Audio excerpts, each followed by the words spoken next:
Produire le maïs, c'est bien, mais rentabiliser, c'est encore plus mieux. Alors, dans cette vidéo, je vais vous montrer comment rentabiliser un champ de maïs. Si vous êtes producteur de maïs, vous devez attentivement suivre cette vidéo. Vous êtes agriculteur, suivez cette vidéo parce qu'on ne sait jamais. Je vous donne ma méthode à moi ici. Vous allez voir, c'est une vidéo concrète qui est sur le terrain. Je ne suis pas là dans un bureau en train de vous dire il faut faire ça, il faut faire ça, non. Je suis sur le terrain. Salut à toi, si c'est la première fois que tu me découvres. Moi, c'est Julien Bamana. Sur ma chaîne, je parle de l'agriculture. Si tu es agriculteur ou bien tu veux te lancer dans le domaine agricole, je t'invite donc à faire deux choses. La première, tu t'abonnes. La deuxième, tu actives la cloche de notification pour ne plus louper mes prochaines vidéos. Et encore, tu partages dans les différents groupes pour aider aussi plusieurs personnes à se lancer. Alors, dans cette vidéo, je te présente mon champ de maïs. Et je te dis qu'est-ce que j'ai fait pour obtenir ça. Alors, tout d'abord, vous voyez ce maïs-là déjà. Ce sont des maïs ordinaires. Ce sont des maïs locaux. Je vais vous dire ça. Ce ne sont pas des hybrides. Alors, vous allez suivre la vidéo attentivement pour voir qu'est-ce que j'ai fait pour obtenir ces résultats-là. Voilà, parce que si c'était hybride, je vous jure qu'ici, là, on devait exploser. Malgré que c'est maïs local, vous allez voir vous-même et comment il faut y arriver. C'est dans cette vidéo. On va présenter d'abord le champ. Caméraman, regardez bien ce maïs. Regardez. Regardez. Voilà. Regardez bien le maïs. Vous voyez? Vous voyez? C'est un truc de dingue. C'est un truc de dingue. Regardez. Ça remplit dans le champ.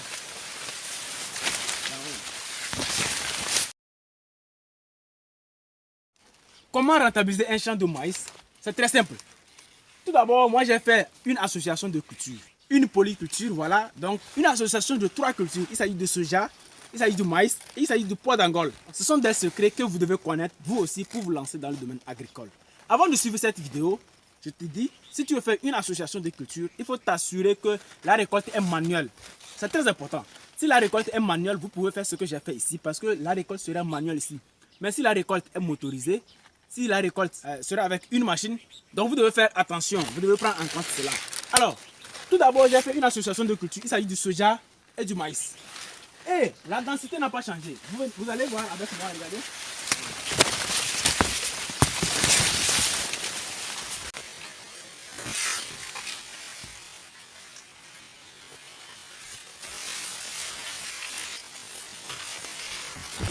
Vous allez voir avec moi que la densité n'a pas changé. Regardez ces maïs-là. Regardez ces 3 maïs. Regardez. Vous voyez la densité de maïs. Regardez. Regardez tout au long, en allant. Regardez. Vous avez vu? Alors, malgré la densité là, nous avons en bas le soja. Regardez. Regardez le soja en bas. Regardez le soja. Regardez. Regardez ce soja là. Regardez un pied de maïs. Regardez les 2 pieds de maïs. Regardez. À l'intérieur des deux pieds de maïs, on a le soja. Regardez le soja. Dans 2 pieds qui se séparent de 20 à 25 cm. Les 2 pieds se séparent de 20 à 25 cm et il y a le soja au milieu. Regardez la production du soja et regardez la production du maïs. Vous avez vu? Donc, on ne perd rien ici. Il y en a qui font 50 cm les maïs, 50 cm comme distance, mais ils ne mettent même pas le soja. Donc, ils perdent. Moi, j'ai fait 25 cm et 20 cm quelques endroits aussi. Et j'ai mis encore du soja. Donc, je gagne doublement. Vous avez vu? Alors, pourquoi d'abord j'ai mis le soja et le maïs et le pois d'Angola? Tout d'abord, ce sont des cultures qui ne sont pas concurrents. Ils ne font pas la concurrence. Le maïs est une culture, le soja est une autre. Donc, ils ne sont même pas de même famille. Alors, le rôle du soja ici, le soja permet maintenant la fertilisation aussi du champ. Donc, quand je suis en train de faire l'association comme ça, le soja fournit de l'azote au maïs. Est-ce que vous comprenez? Donc, quand je mets une association comme ça, c'est au fait de l'entraide qu'ils sont en train de faire ici. Donc, il n'y a pas de gaspillage ici et vous gagnez plus. Je vais récolter le maïs normalement. Si je faisais un champ ici normal de maïs sans mettre le soja, la quantité que j'allais récolter, c'est la même quantité que je vais récolter ici. Parce que je n'ai pas modifié l'écartement, je n'ai pas modifié la distance entre les plants. Voilà, je n'ai pas modifié, mais j'ai mis le soja. Donc, le soja est le surplus. Donc, pour rentabiliser, il faut mettre le soja. Vous allez récolter votre maïs tranquillement. Vous avez aussi le soja. Alors, deuxièmement, on a mis au quoi? Le pois d'Angola. Le pois d'Angola, c'est quoi? Si vous ne connaissez pas le pois d'Angola, je vais vous montrer un peu le pois d'Angola. C'est ça qu'on appelle le pois d'Angola. Voilà, le pois d'Angola. Pourquoi j'ai mis le pois d'Angola? Premièrement, on va récolter le maïs. Deuxièmement, on va récolter le soja. Et il va rester le pois d'Angola. Le pois d'Angola mûrit tardivement. Et quand on va faire tout ça là, on va laisser le poids d'Angole. Il va bien s'étaler. Il va donner la récolte. On va récolter le poids d'Angole ici. Très bon. Et de 2, il va fertiliser encore notre sol. Donc, les feuilles de poids d'Angole sont très riches. Ce sont des légumineuses, comme le soja par exemple aussi. Ce sont des légumineuses. Donc, tout ce qu'on aura à faire ici, là, le soja va nous fertiliser le sol. Le poids d'Angole va nous fertiliser le sol. Voici un peu ce qu'il faut faire.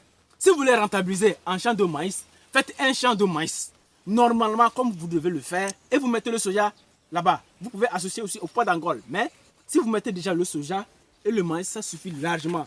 Vous allez prendre le soja, tout ce que vous allez faire avec le soja, vous allez récolter le soja et rentabiliser. Pourquoi? Parce que le soja va prendre l'investissement. C'est-à-dire l'argent que vous avez investi, l'argent que vous avez injecté dans le champ, vous allez vendre le soja pour rembourser cet argent et il va rester le bénéfice net, c'est le maïs. Est-ce que vous comprenez la philosophie là? Donc si vous faites le maïs seulement, vous allez vendre votre maïs pour enlever l'argent d'investissement et le bénéfice serait médiocre. Mais si vous faites ce que je vous ai montré là, je vous jure que vous allez me remercier à fond. Maintenant, lorsque vous faites la production de maïs comme ça, le maïs doit être fertilisé. Lorsque vous fertilisez le maïs, le soja profite pour prendre une petite fertilité du maïs aussi pour s'arranger. Regardez, c'est pourquoi j'ai eu comme ça.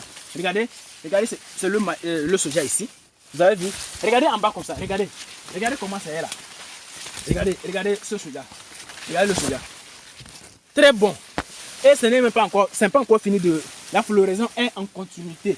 La floraison continue. Donc, c'est une chose que vous devez faire chez vous. Si vous êtes dans une agriculture où vous ne faites pas la récolte avec la machine, vous pouvez faire le labour, tout avec les machines. Une fois que vous avez semé, rassurez-vous que la récolte serait manuelle. Et vous allez faire ça, vous allez me dire merci après. Voilà. Donc, voici tout ce que je voulais vous montrer sur ma petite expérience de la production de maïs. D'ailleurs, le champ là, je vous ai montré le champ là quand je faisais le butage. Le butage qui consiste à faire mettre la terre sous les plants. Les anciens abonnés vont se retrouver. Si vous n'avez pas encore suivi la vidéo, vous pouvez aller dans la barre de description. Vous allez voir l'importance du butage. C'est d'ailleurs pour cela que je n'ai pas eu d'eau ici. Ici, vous avez, c'est un petit bas-fond. Hein. Mais quand j'ai fait le butage, il n'y a plus d'eau. Regardez la terre, il n'y a plus d'eau. Vous avez vu, il n'y a plus d'eau. Et aussi, le soja est bien, le maïs est bien. Et tout est entretenu. Il n'y a plus d'herbe. Vous voyez. Donc, c'est l'importance du butage. J'espère que cette vidéo vous a été utile. Si c'est le cas, donnez-moi un pouce bleu et abonnez-vous si ce n'est pas encore fait. Alors, je vous retrouve dans une autre prochaine vidéo. D'ici là, porte-toi bien. Allez, on se dit à très bientôt.